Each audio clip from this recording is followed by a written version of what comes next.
So obviously Chris is not with us. He is on some kind of wonderful vacation, traveling somewhere in the world, I forgot which. They go on so many great trips. I mean, if you ever want to travel with somebody who loves to go see the world, Charlotte and Chris, I mean, they got this travel thing down. They are great. I'm flying solo today. Today we are going to jump into the suffering servant songs of Isaiah. Okay? Let's see. There we go. As you recall, this is our agenda. We're now on the 8th. We did the messianic prophecies. Today we're exploring the first 2 of the 4 servant songs. Next week it'll be the other 2 servants. Then in March 22nd, we're going to look at Jesus as the fulfillment of both the messianic prophecies and the servant songs, and how the early Christian church pulled those 2 separate traditions together and recognized that to be the person of Jesus. And then the last week will be the Forsaken Psalm 22. Okay? All right, so Chris threw out a lot of names of kings and rulers and things like this. And it was all good, but I thought it might be helpful to kind of put it more in a little timeline for y'all, okay? So Isaiah mentions the last year of King Uzziah as the beginning of his ministry. So we know that his ministry starts with Uzziah, and then now Uzziah gets leprosy, so his son actually is a co-regent with him for about 10 years. And then he dies, and then Ahaz. Whenever you hear the Old Testament name, King Ahaz, you should immediately go, boo, all right? He's the bad guy. Almost all the prophets of this time rail against King Ahaz. And then his son, Hezekiah, who actually is one of the good guys and tried to reform and make the place much better after his wicked father, Ahaz. We mentioned in the first week that it is most likely there were at least 3 different people who contributed to what we currently have as the book of Isaiah. And they are referred to as Isaiah ben Amoz, the original Isaiah. Ben is just the Jewish word for son of. So Isaiah, son of Amoz, all right? So whenever you see a lot of Jewish names, Ben this, Ben that, it just means son of. And that's how they went in that day. They were like we have surnames. My name's Krummenacher. That identifies me as sons of the Krummenacher, right? Well, this is how they did it back then. Ben Amos. The original prophet. And the original prophet, because he mentions these people, it's very clear that he actually lived and did his work during this time frame, okay? From like 740 to about 680. Okay, that's the time of the original prophet Isaiah. Then Deutero, or second Isaiah, is down here at 550. It's very unlikely that this guy could have lived long enough to be writing down here in Deutero. And we know that this happened at this time because he talks about Cyrus, the king of Persia, and the interactions with Cyrus. So that's how we know, not likely that's the same guy. And then because of the language and the themes of the last chapters, it's expected that actually this is even much later than that. So there are 3 contributors to our current book of Isaiah, with this being the original Isaiah. Now, foreign entanglements. During this entire time, the 2 big powers in the Middle East are Assyria and Egypt. And for hundreds and hundreds of years, Assyria and Egypt are kind of going back and forth, right? If you look at a map, guess what sits between Assyria and Egypt?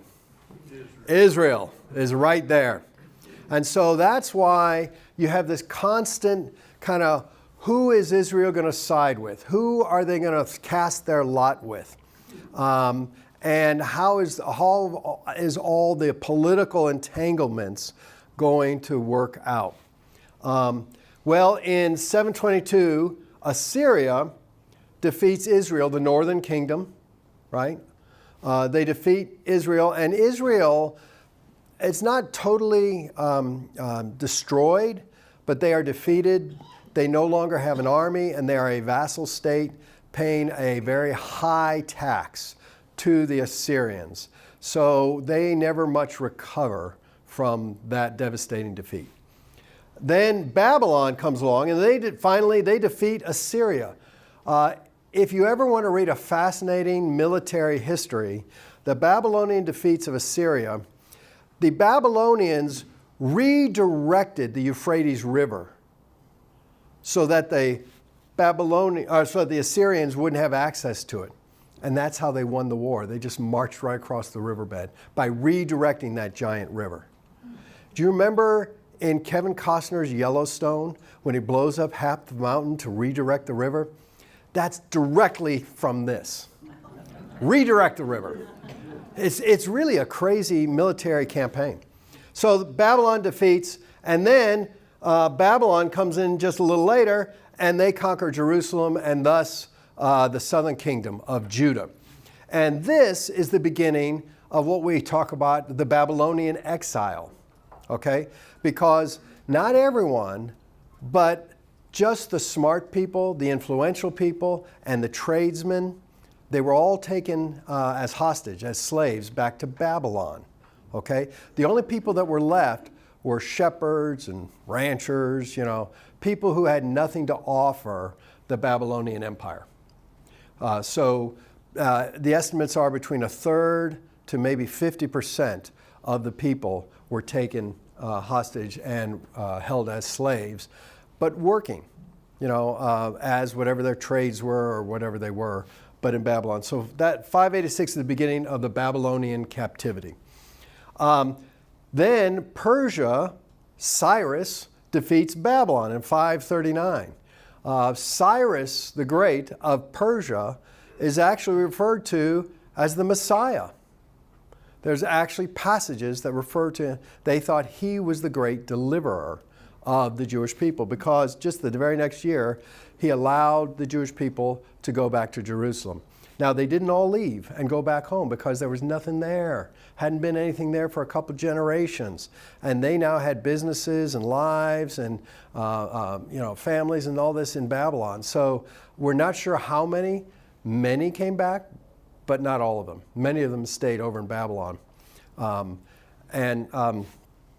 So we know that Deutero-Isaiah refers to this event right here about the release. So we're pretty sure that Deutero-Isaiah is kind of in here, and then Trito-Isaiah is all about the Jews returning and what happens after their return.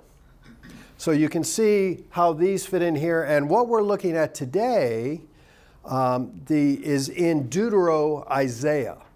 All right, the messianic prophecies were all up here. But now we're into the suffering servant songs, and they are all here in the Deutero-Isaiah, in this Babylonian conquering angels, the exile, and then the defeat by the Persians and the return. So this is where we're at, the material we're looking at today. Okay? That helpful? Yes. Okay. Questions on any of this? Okay. You got to go check out the Battle of the Euphrates. So who wrote the book of Isaiah? And that is our question. And we've already said it's actually 3 different authors. Isaiah ben Amoz, 740 to 680, he wrote chapters 1 to 39. Addressed to the Jews living in the kingdom of Judah, southern kingdom, Jerusalem and the southern kingdom. Preached judgment, repentance, trust in God, not political alliances. Remember I talked about the whole Assyrian-Egyptian thing. And he was always saying, put your trust in God. These other people are always going to betray you. And just remain faithful to God. In many ways, he is much more of a standard prophet, just like Amos and Hosea and many of the others, with the preaching of judgment and repentance and trusting God. And then comes Deutero-Isaiah, 550 to 539, chapters 40 to 55, addressed to the Jews living in exile in Babylon. 40, verse 1 begins with the line, "Comfort, oh comfort my people, says your God." So it's a very different message from what we're getting up here. This is repent or die. This is God's got you. It's going to be okay. There's hope on the horizon. It's a whole different message, a whole different context in these chapters. And then Trito Isaiah from 538 to 515, chapters 56 to 66. This is addressed to Jews after they've resettled back in Jerusalem. And it's an emphasis on covenant faithfulness, restoring of worship in the temple, and the dawning of God's reign over all the earth.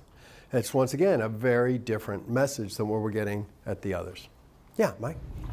With all that as background, it makes you realize why the Middle East is such a mixed up place too. Oh, it's always been that way. Yeah. Always, boundaries during this whole time, territorial boundaries are fluid, moving. I mean, it's like, well, who's in? Well, it depends on what week, who's got this territory or that territory, or who's a vassal state and who's paying taxes to who, and the alliances are shifting all the time. Yeah, and also because even though, like, we talk about the Assyrian Empire, it was really a lot of subsets, and there were a lot of tribal kings and princes and doing their own things, and sometimes they were loyal to the big state, and sometimes they also had political alliances with Egypt or other people. And so, yeah, it's always been a mess. Yeah. Yeah, sure. This very simplistically in Sunday school, I learned that God always has a remnant. He always makes sure there's a remnant. And I thought everybody went to Babylon. No. Everybody. Clearly not. So the next layer is, where do we think that remnant in the faith and the traditions were during the Babylonian times? Because a lot of people were left, but they weren't the educated people. Correct. So did they lose faith completely and everybody had to be retrained because somebody in Babylon hung on? Yes. So the remnant that's discussed during the Babylonian exile are actually the people in exile in Babylon. Okay? So remember, at the time, they didn't have synagogues. That's a post-70 AD invention, all right? Jewish worship was centered around the Temple of Jerusalem, and certain high holy days and sacrifices and pilgrimages made to the temple, right? I mean, people didn't have a devotional morning. They didn't go to synagogue on Saturday. I mean, it was an occasional thing you did in your faith. And the temple's gone. All the priests are gone. There's no way to carry on the worship.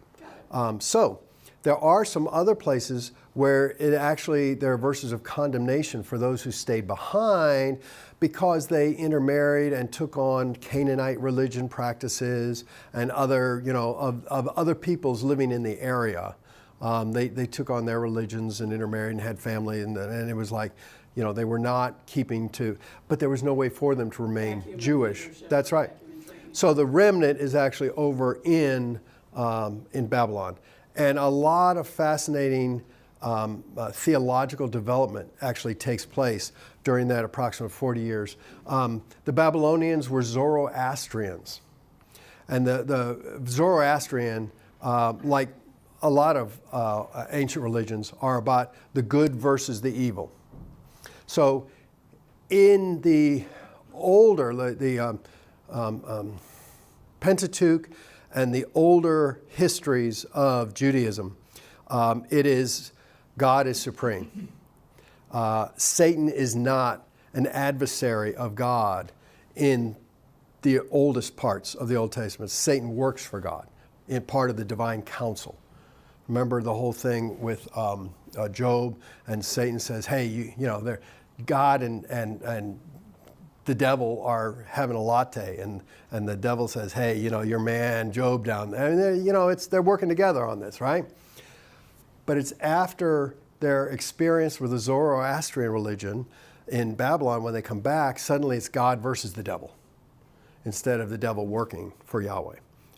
And the light versus darkness, good versus evil, this very definite yin-yang going on comes from the Zoroastrian influence on the remnant that influences later Jewish and our Christian theology. That was kind of a sidetrack. No, So. that is wonderful to learn. Did the remnant, were they able to practice in Babylon, or was this all underground? This was all underground. This was all underground. It's amazing. Yeah. They still didn't have a temple, but they had all the scribes and all the priests and all the learned people. And so, they practiced underground. And many people look at that beginning of the kind of the underground Jewish movement in Babylon as what later, literally centuries later, leads to the synagogue movement of the 1st and 2nd centuries after Christ. Thank you. Other questions? Yeah. So did they have their literature at that time, the scrolls, I mean? They took scrolls with them to Babylon. They weren't destroyed by the Babylonians or anything? No. No. The Babylonians were a reasonably tolerant people as long as you pledged fealty to their political leaders. Sorry, Romans Yeah. sort of the same thing. But Romans had the same sort of thing. As long as you weren't a problem, and many of the political authorities, actually throughout this whole time, and up through the Roman Empire, the way they discerned what religions were tolerated and what were put down, it was the argument of antiquity. If you can prove that your faith has been around forever and a day, then you're okay. And the Jewish faith could go way, way back. And so they were okay. This is why in the 1st century, the Christian church, originally is part of the synagogue. And part of it is a savvy political move because while the Jews could point back to centuries of history, the argument of antiquity, the Christians, this is a whole new thing.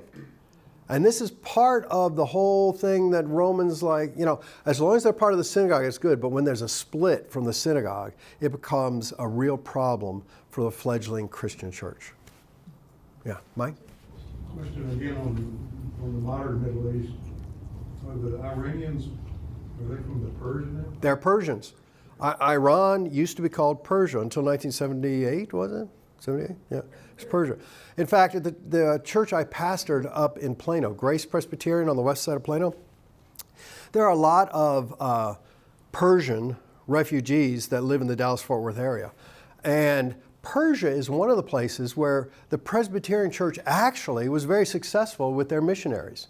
So there were a lot of Persian Christians living there. And many of them came to the United States with the fall of the Shah.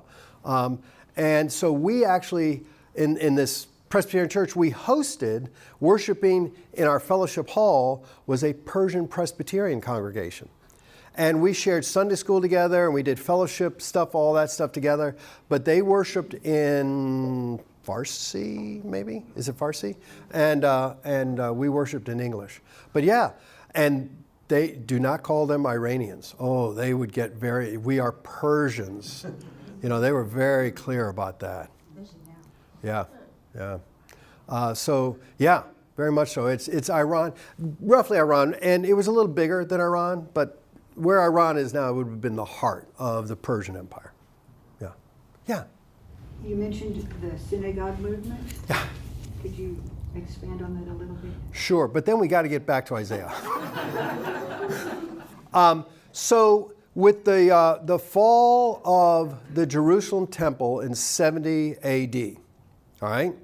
After that, once again, the Jewish religion is centered around sacrifice and worship at that temple. And without the temple, how are they going to continue their religion, right?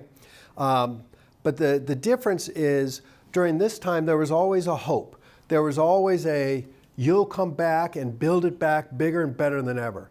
After 70 AD, there was no one speaking towards ever rebuilding, coming back to Jerusalem. They were so devastated. They went into exile. We call that the diaspora that happens after 70. And, they just vacate Anyone with any wealth, power, education, skill set, craftsmen, there was nothing left for them. And they went to places where there were, places like Persia, places like Northern Africa. After 70 AD, the largest group, what do you call it, demographic or whatever, of Jews is in Alexandria, Egypt. Alexandria, Egypt is where the center of Jewish life moves to, right? It's also interesting, it's in Alexandria where the whole Septuagint comes from, the Jewish Old Testament written in Greek, because Alexandria speaks Greek, right? And so all these Jews go over there and they start speaking Greek, and they translate the whole thing into Greek. So that's the diaspora. Now, they don't have a temple and all this, but they come up with this idea. Remember in Babylon? And they kind of formalize it into the idea of regional centers. Now, if you're going back to Isaiah ben Amoz and some of the Amos and Hosea and whatnot, they rail against regional worship centers. There are towns like Bethel that have created their own little shrines and say, you don't have to go down to Jerusalem. Come here and make your sacrifice, and we'll take care of your offering. And the prophets are saying, no, go to Jerusalem, go to Jerusalem. And they rail against regional centers, but it's that regional network of centers that eventually becomes the synagogue movement, because there's no more temple after 70 AD, and it really comes out of Alexandria. And that whole system eventually becomes the parish system of the Roman Catholic Church. Yeah, but that's all when there's no Jerusalem temple, what you going to do, right? Yeah. It's also during that time, a little later, that the books, the Old Testament was solidified. Yes. And they became the people of the book. Yes. I think is. Yes. Instead of the temple. Right. Because there's no more temples, so now they're codifying, they're legitimizing the books, because there were more histories. The Pentateuch was the Pentateuch. Those first 5 books, there wasn't much competing, but there were a lot more histories than what we've got Kings and Chronicles, where there were a lot of other competing histories, depending on your point of view. And there were other prophets who wrote and whatnot. But it was getting the scholars were codifying it and saying, okay, this is going to be our scriptures. And of course, the last thing that doesn't come from much later are much of the wisdom literature, like Proverbs and Ecclesiastes and things like that. That's kind of tacked on at the end. Yeah. Okay, we ready to move on or move back to Isaiah? Okay, exploring the servant songs of Isaiah. There are 4. And as I said, they're in verses 40 to 55. And these servant songs, some scholars believe, were actually, because of the way the narrative reads, that they were actually inserted into, that they don't necessarily belong where they were put. Very few people doubt the originality that they came from Isaiah, but they may not have been. There seems to be, during this 40 to 55, a narrative that's being told, and then we have these servant songs. But we also have some other psalms, songs of praise that are not in the Psalter, but they're actually here, and they're also in there. So it could have just been his way of getting this stuff out. It might have been later scholars trying to, kind of put his stuff together so it made sense. No one knows. But there are clear pericopes or passages that obviously kind of stand out from the surrounding narrative. And that's why these get identified as the servant songs. They're very distinct when you read them, especially in the Hebrew. Okay, so today we're just talking about the first 2. Next week we'll do 50, and the most famous one that many of you have much of it memorized, comes from the 52, 53. Okay? Key themes we're going to see in all of the servant songs. Divine election. The servant is chosen by God, not a volunteer, not of their own free will. They are chosen by God and empowered by the Holy Spirit to fulfill a divine purpose. Profound gentleness and compassion. The servant will accomplish his mission through service and sacrifice, lifting up the poor, the powerless, and the oppressed. Vicarious suffering. The servant will suffer because of the sins of others, acting as a scapegoat to bring healing and reconciliation with God. Faithfulness amidst contempt. The servant remains obedient and steadfast, even in the face of scorn and abuse. Vindication. The servant will ultimately be vindicated and victorious in his mission. And a light to the nations. The servant's mission reaches beyond Israel to bring salvation to all. We're going to see these themes in various ways repeating themselves throughout these 4 servant songs. So watch for these things as we get into that, okay? So the first one, Isaiah 42, 1 through 9. What we're going to do is, for those of you who remember to bring your handouts, you might want to refer to them. For those of you who I assume haven't memorized. But I'm going to read it also, so you can just listen carefully. And as we go through these 2 servant songs today, we're going to ask, what do we learn about the servant? Who is this servant? And what is the mission of the servant? Okay?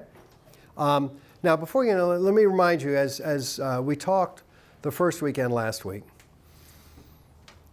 when Isaiah and Deutero and Trito were writing this, they did not have Jesus of Nazareth in mind. That's not who they were talking about. That was a later 2020 in the rearview mirror for the church to say, whoa, wait a minute.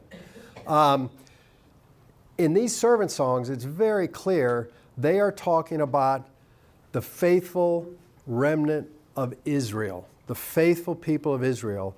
They are the servant. And the servant is the personification of that group of people.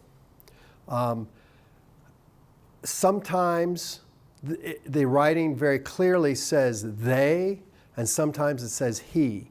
And that whole pronoun thing, and I don't want to get into that debate right now, but the he and the they just go back and forth all the time with very little care for what. But we need to read this as the personification of Israel.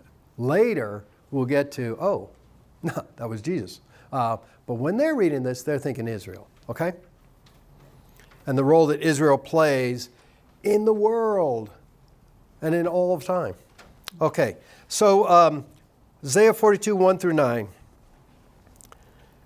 Here is my servant whom I uphold, my chosen in whom my soul delights. I have put my spirit upon him. He will bring forth justice to the nations. He will not cry or lift up his voice or make it heard in the street. A bruised reed he will not break, and a dimly burning wick he will not quench. He will faithfully bring forth justice. He will not grow faint or be crushed until he has established justice in the earth, and the coastlands wait for his teaching. Thus says God, the Lord, who created the heavens and stretched them out, who spread out the earth and what comes from it, who gives breath to the people upon it and spirit to those who walk in it. I am the Lord. I have called you in righteousness. I have taken you by the hand and kept you. I have given you as a covenant to the people, a light to the nations, to open the eyes that are blind, to bring out the prisoners from the dungeon, and from the prison those who sit in darkness. I am the Lord. That is my name. My glory I give to no other, nor my praise to idols. Behold, the former things have come to pass, and new things I now declare. And before they spring forth, I tell you of them. Okay, so can you get the sense of, for people who are in exile in Babylon, who are still trying to hang on to their faith and their culture and their traditions, but they miss the good old days back in Jerusalem, how this is not judgment, this is comfort, this is hope. You know, this is a looking forward. Behold, the former things have come to pass, and new things I now declare. I mean, this is a much more forward-looking orientation than what we were getting in the first 39 chapters. So let's look at this. So what do we learn about the suffering servant just in this particular servant song? We learn that the servant is a servant of the Lord, chosen by God. This is not a priest by ancestral rights. This is not a prophet with a prophetic vision or call, right? This is not someone who stepped up to meet the moment. But this is someone chosen, selected, picked by God for this particular purpose. And in Reformed theology, that's part of what we call the doctrine of election, of God's choosing. We learn that the Spirit of God is within him. He's not relying upon himself. He's actually working on behalf of the Spirit of God. The Spirit of God is guiding him, not political treaties and arrangements and all that. He is working for God, and God is within him. And this is fascinating. He is to be a covenant to the people and a light to the nations. We don't get a lot of this before Isaiah. Before Isaiah, Jewish culture, religion, politics, it's pretty much just leave us alone. We're doing our thing here, right? And occasionally they have fights with other countries and things like this, but basically it's kind of inward looking. It is in Isaiah that we get this whole concept of a covenant to the people, and by the people they mean like the world, right? A covenant to the world and a light to the nations. That's not how they're referring to themselves. They mean everybody. In other words, what this servant is doing is not just on behalf of the Jewish people. It is on behalf of the entire world and all people everywhere. It becomes a universal gospel, right? And that we see getting played out in the New Testament, especially in the book of Acts, with the correspondence and the encounters between the apostles Peter and Paul. You know, the mission to the Jews who have accepted Christ, and then whether or not Gentiles who aren't Jewish can be included in that whole thing. You know, and Isaiah plays a role in that controversy back in the first century. Okay? And what does this servant song tell us the servant will do? Well, first, they do not scream and shout their message in the streets. All right? This is not going to be somebody standing on a street corner saying the end is nigh. All right? It's going to be much more subtle. Right? It's going to be, as Jesus said, the thief in the night that you're not even aware of. Not out making a big fuss of things. But it's happening. Quiet, subtle influence. It'll be gentle. It's not done by force or coercion. People are not required to enter into the kingdom of God. They're invited in. Brings forth justice. This is actually a continuation from the Old Testament prophets, the others who came before him. It's funny, we don't know a lot of the details, but it's very clear from what we do have that there were times in the history of Israel where there was a real clear-cut and, for its day, considered good justice system. King Solomon, right, is well noted for having established the just courts and a fair system. But for many of the others, like Ahaz, boo. Come on. When you hear Ahaz, you boo, right? But like Ahaz, it's very clear the courts were corrupt. And it was always just whatever he felt like that day. And so the courts and justice, so there was always this longing throughout the Old Testament for justice, for fairness, both in business and in everyday dealings, but also in the formal court systems. And I think that right there also influenced, of course, the framers of the American Constitution and our Bill of Rights because of all the injustices they perceived from the British system that had become corrupt at the time. And so this whole cry for justice seems to be a universal thing. The servant will persevere until he has established justice. There's no quitting this guy, right? Israel is not going to give up until they get it right. A light to other nations. It's not just about saving them and their own family. It's not just about you and Jesus walking alone hand in hand in the garden. This is for the world. This is good news for the world. It needs to be shared. Open the eyes that are blind and release the prisoners. Now, we'll talk about this later, but open the eyes that are blind and release the prisoners. When we, it's easy to see how in Jesus we kind of connect there, right? Oh, remember he healed all those blind people, right? Yeah. So we often want to take this literally. Oh yeah, servant's going to heal the blind. But we don't take it metaphorically. Like by blind he means people that aren't aware of what's going on, right? People who they often refer to as slumber or sleep or unwoke.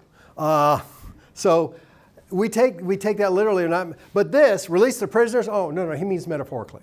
People who are in prison to drugs or addictions or things like that. So that's a metaphor. But it's like, no, I don't think either one are metaphors. I think he meant them both literally, not one metaphorical and one. No. I think we're talking here, literally on both of those. And if we are going to say metaphorically, then either one or both have to, you can't be just willy-nilly saying, well, that's metaphorical and that's literal, but that's what we tend to do because we don't like the idea of prisoners being released because we believe in our justice system, or at least some people do. And so it's like, no, you can't release the prisoners. Okay, let's skip. We got a few more minutes. Let's skip to the second one, Isaiah 49.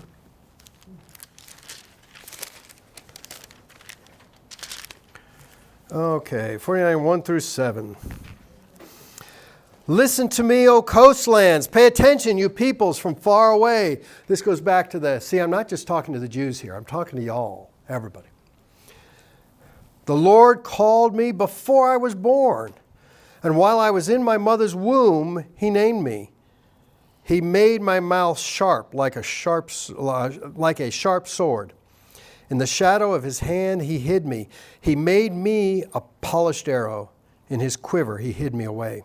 And he said to me, you are my servant, Israel, in whom I will be glorified.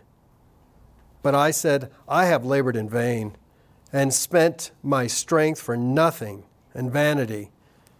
Yet surely my cause is with the Lord, and my reward is with my God. And now the Lord says, who formed me in the womb to be a servant, to bring Jacob back to him, and that Israel might be gathered to him. For I am honored in the sight of the Lord, and my God has become my strength. He says, it is too light a thing that you should be my servant to raise up the tribes of Jacob and restore the survivors of Israel. I will give you as a light to the nations, that my salvation may reach the end of the earth. In other words, it's no big thing just to go bring back Israel and I got a bigger mission for you. Thus, that's kind of like when you're at the gym and the trainer says, oh, you can do more weight than that, right? It's like, do I really want to do that?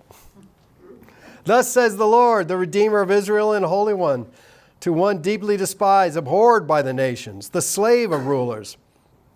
Kings shall see and stand up, and princes, and they will prostrate themselves because of the Lord who is faithful, the Holy One of Israel, who has chosen you.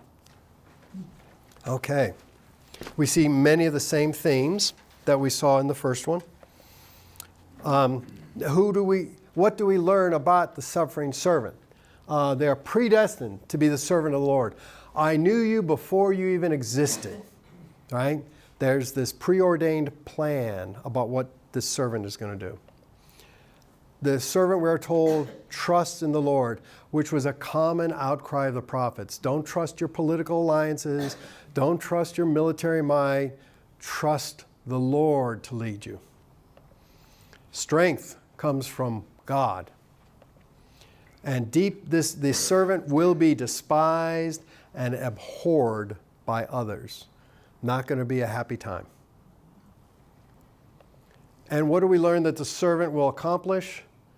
They will speak to a global audience. Their purpose is to glorify God. You know, we kind of grab that for ourselves in the Presbyterian Church when we say in the Westminster Catechism, the chief end of man, the purpose of life, is to glorify God and enjoy God forever. Kind of stole that from Isaiah. But they're going to feel like a failure. I've spent my strength for nothing in vanity. They are called to restore Israel and Jacob, which is the southern northern kingdoms, but also to be a light to the nations so that all may be saved. And ultimately, the servant will be honored by kings and princes and other ruling entities. Okay? So, we've got just a couple minutes left. Thoughts, questions, observations? What makes sense? What doesn't make sense?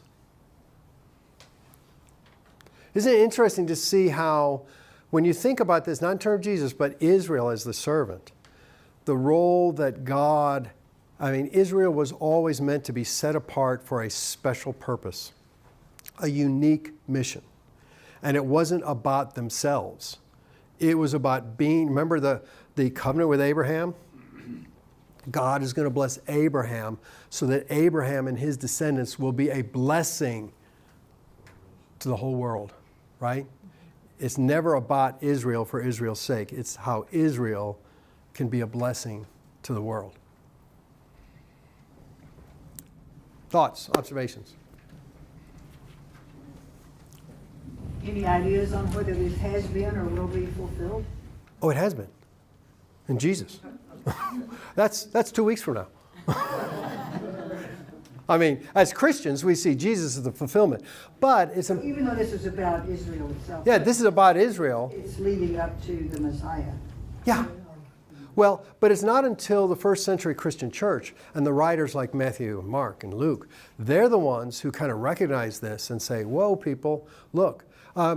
We talked about the double fulfillment of prophecies, how these prophets, and not just Isaiah, well, they weren't speaking into a vacuum. You know, they were talking to current cultural experiences. And so when he's talking about it, he's talking about Israel, and he and the people are understanding this is about Israel, right? Here are these verses that we're at, actually the remnant of Israel in exile. A very specific part of Israel, not the nation of Israel over there, but the people of Israel who are in exile, different from the city, the state. There's always been a distinction in the Bible between the political entity of Israel and the faithful religious expression of Israel. And this is about the faithful religious expression of Israel, not the political state. But no, he's talking about the state of Israel. And it's not until later that the Christians look back and say, do you remember what Isaiah said about all this? And we do know that Isaiah is the most quoted prophet that on the lips of Jesus himself. And so Jesus is very informed in this. And Jesus is dropping hints all along that this is about him. But it's not until Jesus and then later the writers that kind of becomes a thing. So, but to understand how Jesus understood, what did Jesus mean when he is quoting Isaiah? And when Matthew, Mark, and Luke, when they look back, what was that? What were they referring to? It's not just, blank slate words falling out of heaven. There was some kind of contextual touch point for them, and that's what we're trying to explore. Does that make sense? Yeah. No, that's what I tell my prison inmates. Yeah. It says you walk by faith and not by sight. Yeah. Yeah, absolutely. Absolutely. Of course, that's how you stub your toe a lot, too, but yeah. Other thoughts, comments, observations? Yeah. Well, thinking about context, when you come to New Testament times, there's been 500, 600, 700 years since these words were written, Yeah.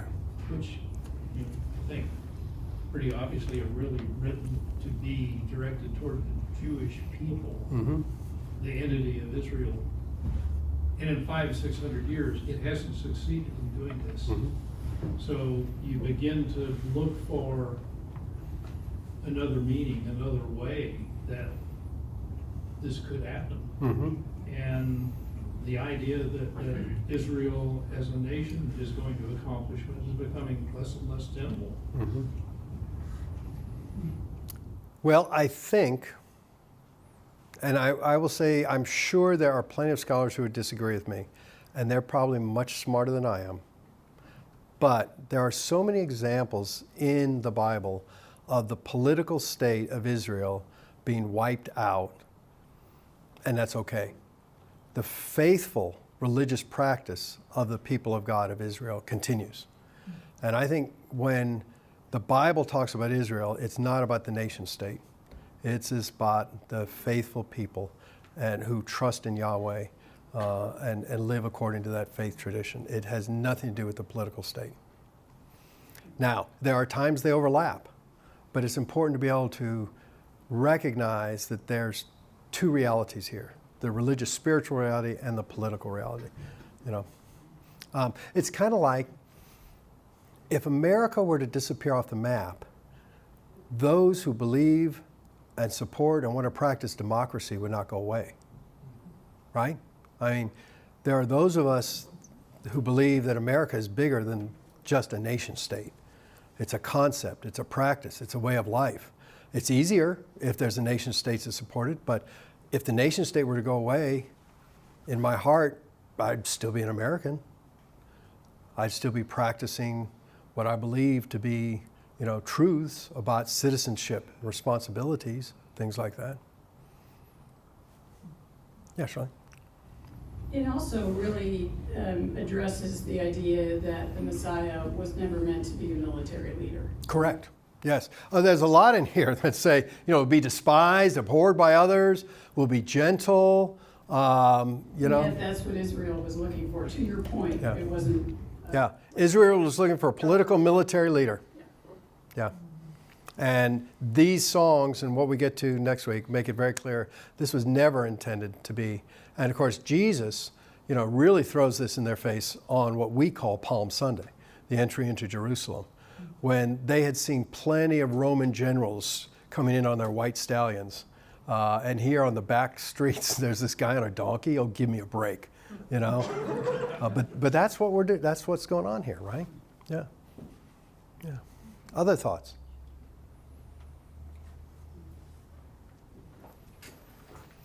Well, thank you all. Hopefully this is helpful and encouraging for you. And next week we're going to get, like I said, the last one, 52, 53, is the most famous one. And that's like a big part of Handel's Messiah. And Chris will be back next week, so there will be a soundtrack. So I apologize for the sound of silence this week. But Great job, man. well, thank you. Thank you.